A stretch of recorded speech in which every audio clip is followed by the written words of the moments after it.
What's up, podcast community? My name is Cam King. This is Three Questions Podcast. Today, I have one of my great friends, Dan from Denver. Dan, what's up? Why don't you say a little intro? What up, Cam? Thank you so much for having me. I've been following the pod, was a client of yours, and it's just cool to be here seeing you talked about it, back when we were coaching, and now it's happening. You're almost 50 episodes in. You got to do something special, right, for 50. No, nothing special. We're gonna keep powering through. I appreciate that. I do remember asking you, being like, "Hey, if I started a podcast, would you listen to it?"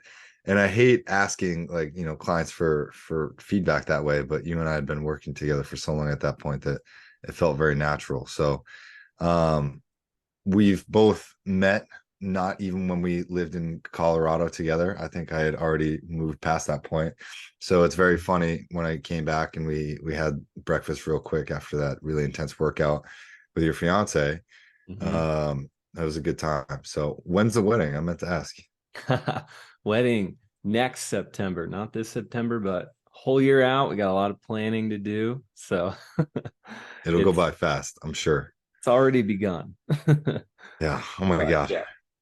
Well, cool. Let's hop right into it. As you know, new listeners, old listeners, Three Questions Podcast is simply three questions based upon what the guests and I talk about or user submitted. You can submit questions at ckcollective.co and you'll find the podcast tab on the upper right. Submit questions there, find all the different listings that we have, and sign up to be a guest there as well. I love getting guests on because they share a very unique perspective that I don't have. Whenever I Google a question or it's something that I thought about in the past or looked up or learned, I will put that into my question bank. And when I have guests on, it allows me to actually interview them and assess their expertise and have them share that with a wider community. So very, very interesting. I created a whole separate Three Questions Podcast YouTube channel. It was on my CK Collective channel. Now they're separated, and eventually I'll make a Three Questions Podcast website only. So, Dan, thanks for being my guest. I would love to have you on again in the future. Are you ready to hop into the questions? Let's get it. Okay, cool. I'm going to set my watch. And question number one: what made you decide to be an entrepreneur? What got me into entrepreneurship?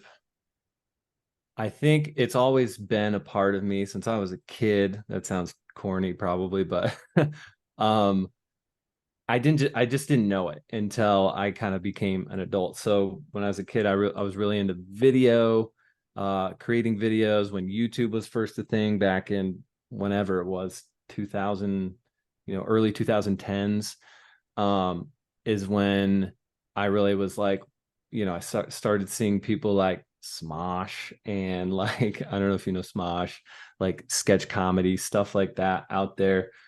And I just realized people were doing creative things, doing what they wanted, and and making a living out of it.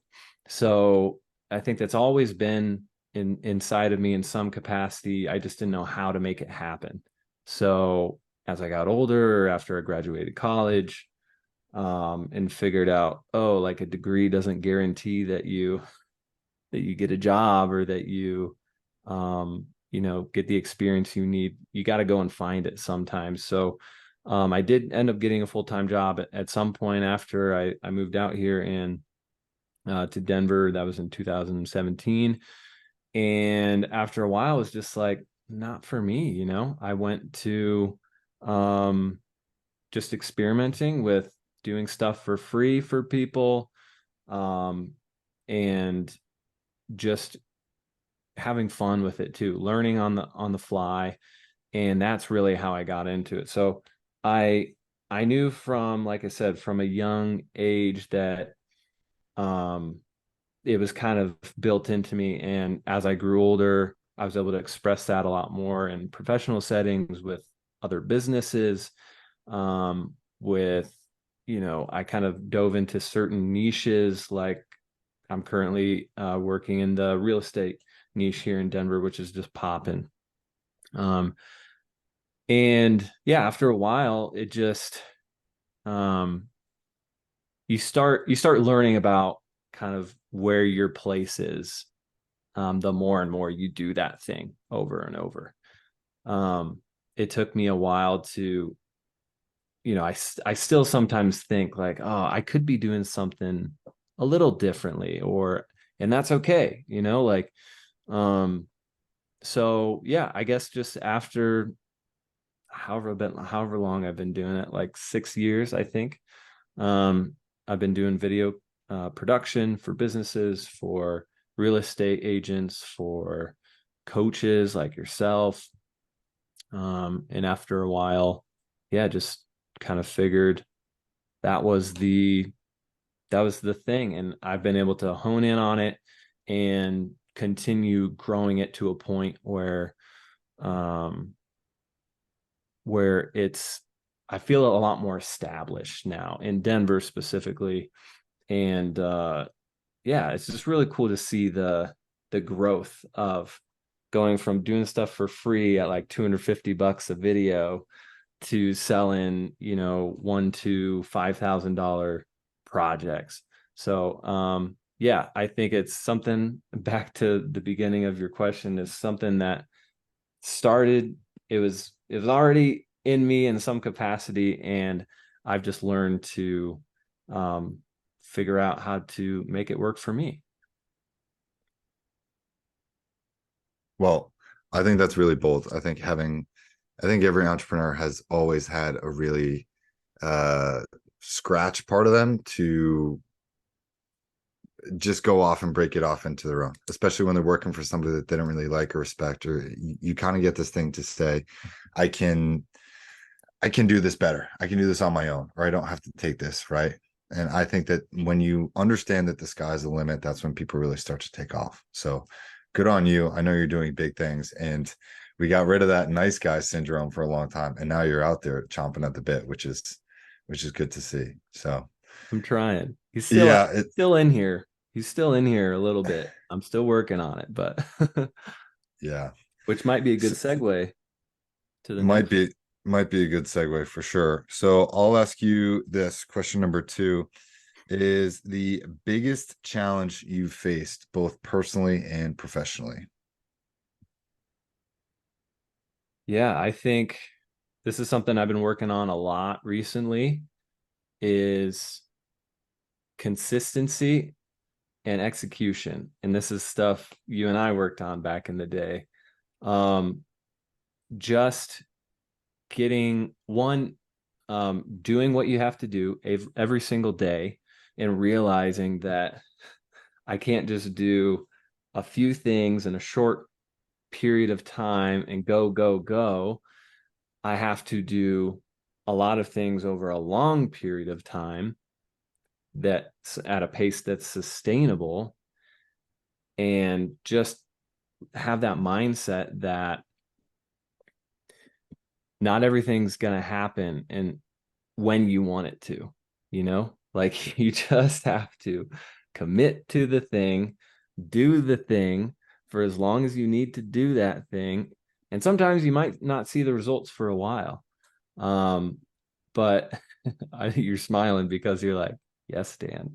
Well, I'm smiling because you're that conundrum for you is something that so many people share, right? Being consistent, finding routine, having discipline, and it doesn't ever end. And you know me, right? I love to push the envelope. I love to work hard. I love all of this effort, but it drains me so much that I don't even see the gas tank going to E. And right now I'm laughing because I'm looking at my to-do list that I hang above my computer. And right now I have 4 sheets, and there's like various things checked off on all of them. And just some I've realized lately, my biggest thing is that your focus is a superpower. So when it comes to motivation, when it comes to discipline, when it comes to routine, all these things, you don't innately have these things, right? But they are finite resources when they show up. So even if you have all the motivation or all the discipline or all the focus, these things tend to evaporate the wider that we sort of point our laser. But if we can narrow it to one thing at a time, right? If we just work sequentially down that and we give 90 or 100% of our focus to that first thing and then to that second thing, I can't do that right now. Okay, I'm going to move to the third thing. We would get so much done, but instead we're always on the hamster wheel. So Yes. I feel your pain. I 100%. And I'm one of those millennials that has succumbed to this, like, this social media millionaire mindset, like, well, this person did it in 30 days or 60 days, or yeah, that's probably pretty extreme, but 3 to 6 months, I made this much money or whatever it was because I did this thing and I followed this program, and you should too. Here, you should buy it for $500. It's so attractive, and especially for me, someone that's got ADHD diagnosed as an adult, like, I'm sure a lot of people maybe can relate to this, but the maybe a lot of millennials, yeah, specifically with ADHD, just there's a lot of distraction out there, and it can be really hard to filter what is good from what is not. And I think the thing to take away from social media is there's so much good information out there. It's just like following that tune of just picking something that you can do and just start doing it. Yeah. Yeah. The what is it? Option paralysis. I forget the term. There's Analysis a paralysis. analysis paralysis. There we go. Holy cow. Right. Even the types of projects and courses and mentors thing that I'm involved in, I am like, this is too much, man. You should have just kept your focus. I have that issue. Everyone has that issue. You're saying you have that issue, and it's presented to us, right? Back in the day, people, I think the number was like we were blasted by 300 ads a day, and that was insane. That was when I was in like high school, and now it's way more than that. Way Right. more than that. Your attention is what people and companies and engineers are vying for. And where you place your attention and your focus, that's what grows. And I think if you have that diffused awareness where you're trying to pay attention and do everything, you get nothing done. So it boils down to focus. That's pretty good. Yes. Question number 3 parlays right into question number 2. Mm-hmm. So when you are doing so much as an entrepreneur, wearing so many different hats, doing so many different things from task to task to task, like you have been today, you told me, how do you find balance within all of this? It can be hard, but it is completely essential that you just set the time aside. And it has to be done ahead of time.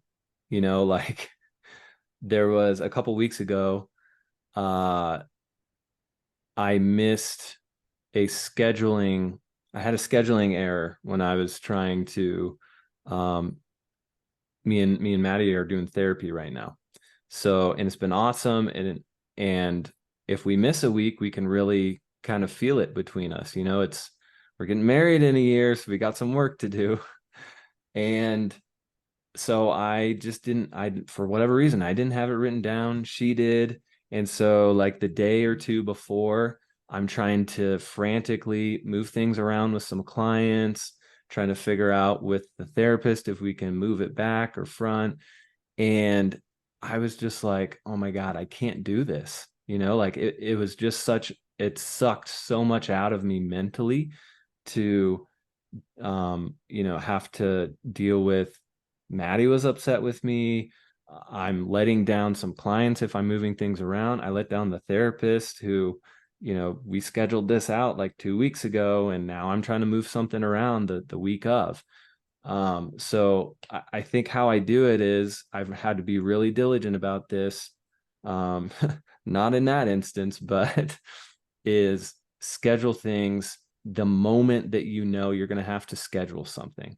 So if someone pings you with a text and they're like, hey, when can we get this thing handled? Like, sometimes it might take you out of that. So, like, if I've got a text, I won't read it. I'll just, like, I'm doing something right now. I'll get to that later. But when you get to it, you schedule that shit. So I think that has helped me a lot of just, like, schedule your stuff, have it um have it planned ahead of time, as far ahead as you need to.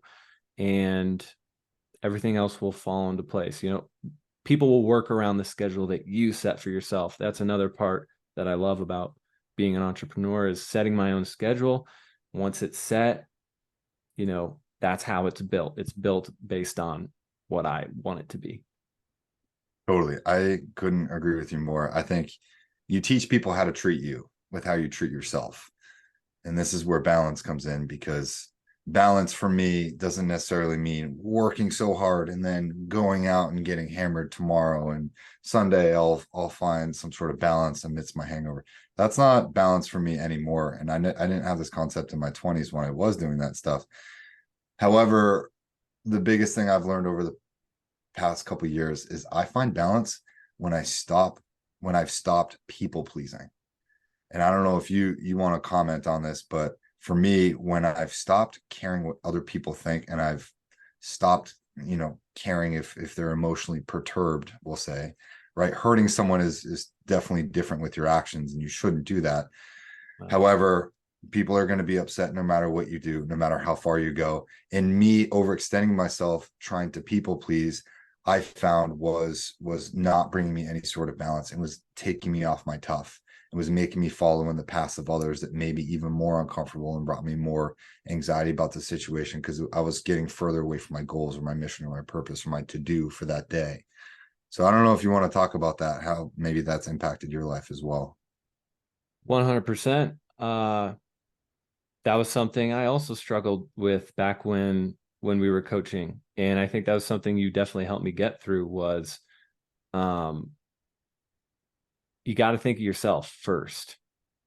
You know, the whole, I think you've even said this, the analogy about the airplane, put the mask on others, or sorry, yourself before you put it on others. So Because it's so true. yeah, truly, like you can't help anyone else if you don't help yourself first. So yeah, 100%.